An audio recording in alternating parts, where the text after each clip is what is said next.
Okay, Saturday definitely took a step forward, but it was far from clean. Still a lot of areas of improvement, must improve. You always have to improve. But, I don't think, the players want to look at the score and feel like, yep, okay, we're there, because we're definitely not. I mean, defensively, we gave up 9 plays of 15 yards or more. I mean, they had drives of 63, 64, 44, and 50 consecutively. And we had a number of missed assignments, poor alignments to fastballs, particularly in the middle of the field where they're going fast, so we're not aligned correctly. And really the play of the game is Jamari Sharp's strip, where it's 28-9 in the second half, and they get a big play, and if they go in and score, it's going to be 28-16. He makes a great play. And on the very next play, we run the reverse for a touchdown, so it's 35-9. But on that particular play, the ball's in the middle of the field. They come out and empty 3-2, and we set the strength wrong. And then they motioned a 4-1, and we got guys all over the place. And so, we got to do a better job of that. But I do think the last 2 teams we've played in terms of getting aligned are some of the bigger challenges we'll face this year because of their tempo, particularly this last team who had they could go extremely fast, and then they had some oddball formations you had to adjust to. Offensively, we still had 6 or 7 missed opportunities that we need to convert on. On the plus side, it was good to go 7 for 7 touchdowns in the red area on offense. Defense, the first 4 series, 3 and out. And the last 4 series, they had 1 first down. We won the turnover ratio 2-0. We had 14 TFLs on defense. Teams were good. All the kickoffs were out of the end zone. We blocked a punt. We had a 35-yard return. So things to build on, got to get better, and it's an early game Friday night. Second in front, Zach.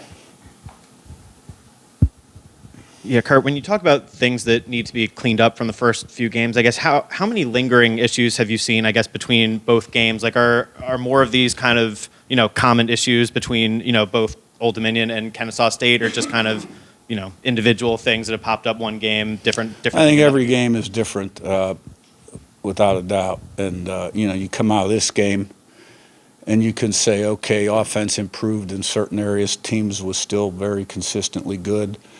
And defense gave up too many chunk plays. And they had an opportunity for more chunk plays that they didn't execute. We also had a lot of nice defensive explosives and TFLs. But, we missed tackles at linebacker more. We had some misfits. Safeties were out of position quite a few times. So got to get lined up quicker. Communication's got to be cleaner. And there needs to be a little bit more attention to detail in our preparation in the back end. Zach, in this. Curt, how do you talk about some of the tackles for loss? I think it was 14, and there was certainly kind of a lot of pressure, a lot of penetration. Mm-hmm.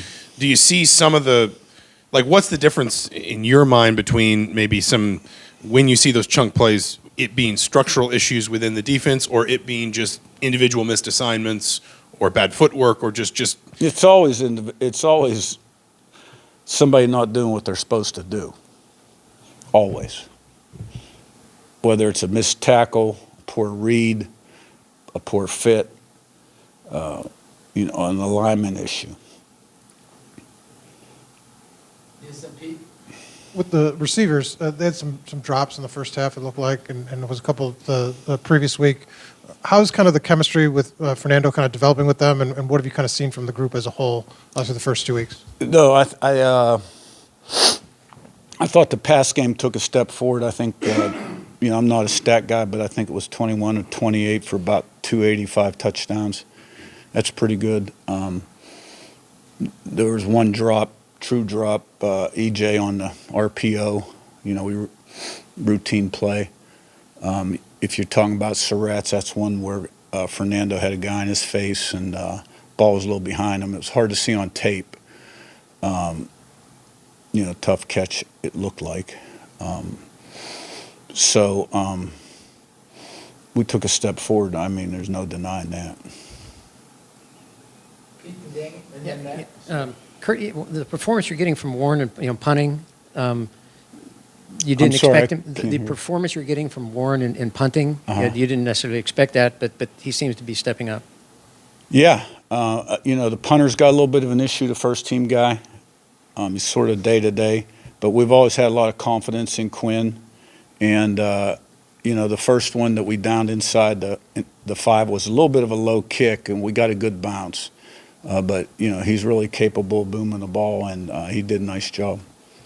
Matt, upper right, and Daniel. Hey, Coach. I'm sure it's not perfect, but it seems like perimeter blocking has been pretty solid. You guys run some good runs. One guy looks like he's doing a nice job, Riley Nowakowski, kind of filling that Zach Horton role. Just your thoughts on how he's doing. And it's kind of the dirty work. Nobody talks about it, but he seems like he's playing well there. Yeah, he was a player of the game on offense, sort of an unsung hero. High effort, high character, gives you everything he's got, play in, play out, really dependable. Really played well Saturday, scored a touchdown too, caught a pass early. The effort on the reverse by him and others downfield was really nice to see, and good player. Daniel on your left, and Jim. You'll have more clarity on Lou this week, but at that spot, I want to say you said it was thin. Do you like who you have after Lou, and just what have you kind of seen? Chung played last few weeks as well. Just that whole spot there. What was the last Safety. part of your question? You played, Chung last week. That spot after Lou, do you like who you have there at Right. safety? That one's sort of day-to-day depending on health status of a guy or two. So we got to get better at safety. We play 3 of them. We play a rover, a free safety, and a strong safety. They're capable of playing. They're not playing bad, but they're capable of playing better. Jim in front, and Zach Beek. Coach, you mentioned the offense and the passing game stepping up 5 touchdown passes, but yet the running game was still right there. I think you guys were within 15 yards of being balanced on both sides. What are you still wanting to see from your offense as you move forward? Well, you don't want to leave plays out on the field. When you have opportunities, you want to cash in on those opportunities because, as we move forward, the windows will get tighter, et cetera, et cetera. So you don't want to leave plays out on the field. Zach Beek in front, and Sammy. Coach, you mentioned with the chunk plays, you guys got to get set quicker and whatnot. Is that on Coach Haynes? Is that on Aiden getting the message to the defense quicker? Who is that kind of responsibility fall on to get you guys set quicker? Yeah, the calls are getting in quick enough, and the communication from Aiden's getting done quick enough.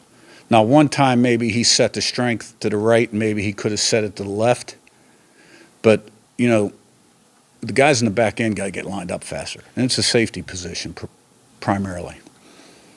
Sammy on your right, and Josh. Coach, Indiana State has played both their quarterbacks. It looked like one half and then the second half. What challenges do they present to you, and how difficult is it to plan for 2 guys playing? Yeah, well, they're doing a nice job on offense, scoring 40 points a game. They're fairly balanced, playing a couple running backs. They're doing a nice job throwing the ball. The starter's completing about 77% of his passes. Defensively, they're doing a nice job as well. So I'm sure they're going to come in excited to play. And, I want to see us play a clean game. Josh in front, and we'll wrap with Ken. Coach, with a Friday night game, how does the preparation with a short week change things? Yeah, we'll keep Monday, Tuesday, Wednesday. Thursday will be a little shorter. And then, we'll have a meeting with the players, Friday late morning. And then get them back to the hotel and play the game. So we don't alter our routine a ton. I may cut some reps during the week in practice. Yeah. Ken up top, last one. Back to Saturday, late in the first half, you get the ball back after a scores, 28 seconds, you got a couple of timeouts. What is the discussion there about what you're going to do in that situation? Yeah, that's 2 minutes before the half. Is that kind of a common thing, or is it just case by case? Okay, that's 2 minutes before the half. And if you do go into a 2-minute drill, you're trying to steal a score. You don't